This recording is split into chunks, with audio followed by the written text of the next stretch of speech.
No introduction needed. It is top 10 power forwards, last video small forwards, next video centers. The centers is the last video in the series, but this is the second to last, so let's get into it. At number 10, we have Draymond Green. Now with Draymond Green, we all know what he brings. He's not the best offensively, but when it comes to passing and facilitating, you know, Draymond Green's the best.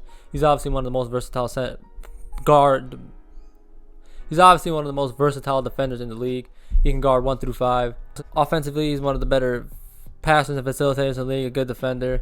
And with Klay Thompson coming back next season, I feel like the Warriors are going to prove a lot of people wrong, and especially Draymond Green, because Draymond Green's been getting a lot of disrespect from the social media. I mean, the NBA community. A lot of people have been disrespecting him, saying he's trash and shit.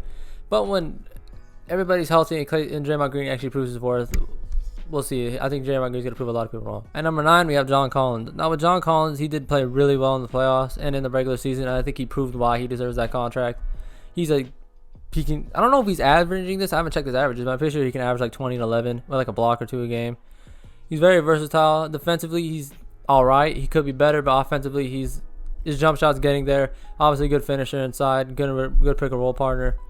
And John Collins is like one of the main reasons why the Hawks are good. He's obviously, him and Trae Young had like a little argument report or some shit back in like in the beginning of the season, but I'm pretty sure they're cool now. John Collins and Clint Capella are Trae Young's lob threats, and I mean that's how like John Collins gets a lot of his points, but he also can score on his own. So John Collins at number 9. At number 8, we have Tobias Harris. Now everybody did blame Ben Simmons for the my voice kind of cracked. But everybody did blame Ben Simmons for the Sixers losing in the playoffs. But Tobias Harris again in the Hawks series fucking sucked. I think in the last like 2 games he had the same amount of points as Ben Simmons or some shit, or he just really struggled. But in the regular season, we all know what Tobias Harris brings. He's a 20-point per game scorer. Defensively, he could be a lot better, but he can create his own shot, and that's what the Philadelphia 76ers need. He can play off ball, on ball. One of the better scorers in the league. He did struggle in the playoffs,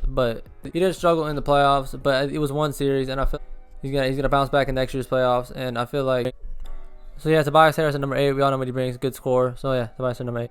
And number 7, Siakam. Now, a lot of people were talking shit about Siakam this year, but I just looked at his stats, and it was like, he's not putting up empty stats. He's averaging like 20 on good efficiency. It's just, I don't know, the Raptors sucked this season, so Pascal Siakam got a lot of the blame for that, but Fred VanVleet sucked dick this season too. I'm pretty sure Kyle Lowry's out with injuries and shit too. There was a lot of shit happened bad for the Raptors for them not to make the playoffs this year, or maybe even make the play-in, but I feel like Siakam's not one to blame. Siakam did have a down year last year, but this year, well, just whatever the fuck. Pascal Siakam in the playoffs did not really perform that well in the bubble, but this season he played pretty all right. We all know what Siakam would get offensively. He's a good driver to the basket, that little spin move, bro. I remember seeing this clip, bro. I remember in the season, bro. I was watching this shit, bro. Siakam was like 4 spin move game winners. Like he does a spin move and then like shoots it and then like misses. Like he missed like 4 game winners doing that shit. I don't know. I thought that was like funny that I had to bring that up. But Siakam, he's a pretty good versatile defensive player. He can guard 1 through 5 like Draymond. And I think offensively he's really good. He's obviously a 20-point per game scorer. I feel like he needs to add a jump shot to his bag, and I feel like he'll be all right. So yeah, Siakam at number 7. And at number 6 we have Julius Randle. Now with Julius Randle, he did struggle in the playoffs, like really badly struggle in the playoffs. I don't even know, like, yeah, the Knicks only won 1 game, and even that 1 game Julius Randle still struggled.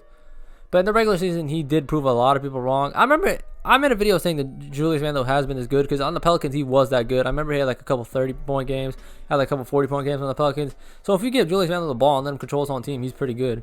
And that's what he did with the Knicks this season. He did struggle in the Hawks series. That's because Clint Capella and John Collins are really good matchups for him. But for the most part, Julius Randle did up his play, and I made a video talking about Julius Randle. Julius Randle has been as good. So if you really want to hear my unrambled thoughts, you watch that video. But Julius Randle number 6. At number 5, I have Zion Williamson. Now with Zion Williamson, there's a lot been going on with the organization, with him saying he's unhappy and shit, and he might, I don't know. There's rumors about he's not really happy with the team, but we're talking about basketball, so. With Zion, I made a video called Zion Williamson is a star, so if you want to hear my full thoughts, because this is going to be like a little rambled version, which is going to be shorter. Zion is obviously one of the best finishers in the league. Shoots very efficient. He's like a 26 and 60%, and you can check his true shooting percentage is also high as shit too. He's obviously very athletic. He's very good at going to the basket. He does some moves, and it's like, damn, you just did that, and you finished over like 2 people. That's fucking crazy. One thing I would like to see Zion is get better defensively and also add a jump shot to his game, but that's about it. So number 5, Zion. And if you want to hear unrambled thoughts and it's a little bit longer, go check out my Zion Williamson as a star video. At number 4, we have Jayson Tatum. Now Jayson Tatum, I put him as a power forward because I feel like he's going to play power forward this season. But with Jayson Tatum, he's obviously one of the better scorers in the league. So with Jayson Tatum, he's obviously one of the better scorers in the league. He's also a really good defender. And he's one of the main reasons why the Celtics are good. They were very good this season, but I feel like this next season, I feel like they're going to be really good, and I hope Jaylen Brown and Jayson Tatum both step up and prove that they could be leaders on their team. The Celtics had a very disappointing season, and Jayson Tatum struggled at the beginning, but towards the end, Jayson Tatum did really like come alive. And I'm pretty sure didn't Jayson Tatum like have a 50-point game against the Nets, but so with Jayson Tatum, we all know what he brings to the game, and so Jayson Tatum at number 4. At number 3, I have Anthony Davis. Now, people are going to say this is kind of low, but he did struggle this season. But it's because of injuries, but even in the games he did play, he was struggling because of the injuries. So I feel like he has to prove himself again to why he's that good. And I feel like he will prove himself why he's so good. Because Anthony Davis is one of the better two-way players in the league. Obviously good at finishing aside. Was a really good defender. I would like to see AD aggressively try to go to the basket more, but I think what people don't realize with injuries, I saw Draymond talk about this, is that once you injure your leg going to the basket, it's very hard for you, or like injure your leg, it's very hard for you to like drive the basket with aggression because you're scared you're going to hurt yourself. So if you see Anthony Davis not really trying to go to the basket, it's because he's scared he doesn't want to get hurt, and that's all right. But I feel like sooner or later he has to get over the hump and realize that he needs to be more aggressive to help out the team. Yeah, I have Anthony Davis at number 3. I think he has to prove himself a little bit more before he can get up higher on the list. But top 3 is still very good. So Anthony Davis number 3. At number 2, I have Kevin Durant. Now with Kevin Durant, I feel like he's going to play power forward this season. I feel like he has been playing power forward. So Kevin Durant I rank him as a power forward. Kevin Durant did Kevin Durant things. People really doubted him and didn't know if he can come back from the Achilles tear, and he came back even better. I mean, do I really have to explain myself with Kevin Durant? Like, he's one of the better players in the league. He proved himself why, even though after an injury he still can come back, and I knew he was going to come back still like really good, because you don't take away generational talent like that because of an injury.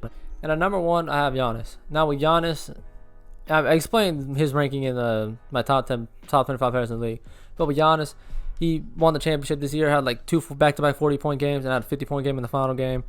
People may say that's recency bias, but that's still one of the craziest things that's ever fucking happened in the NBA Finals. So like, I had to keep bringing it up. And even then, in his regular season, he still averaged like 28 points per game. He averaged the same stats as last season, his MVP season. So he's still doing really fucking well. Giannis, one of the better defenders in the league, good at finishing aside. He may not have a jump shot, but he's still one of the better offensive players in the league. A good defender. Not much to say. Giannis at number 1. So that's it for today's video. The next video is the centers video, which is the last in the series. Thank you guys for watching. If you do like the video, please like and subscribe. Follow me on Twitter. I'll see you guys in the next one. Peace. Success system days of Tom and Jerry. Back in school, I had some teachers that would never judge me fairly. Nowadays, my enemies be the only one that's failing. Wait, it's getting scary. Opposition in the dirt is getting buried. I've been dreaming about this license, Tom and Jerry. If you a hater, anything that you can tell me.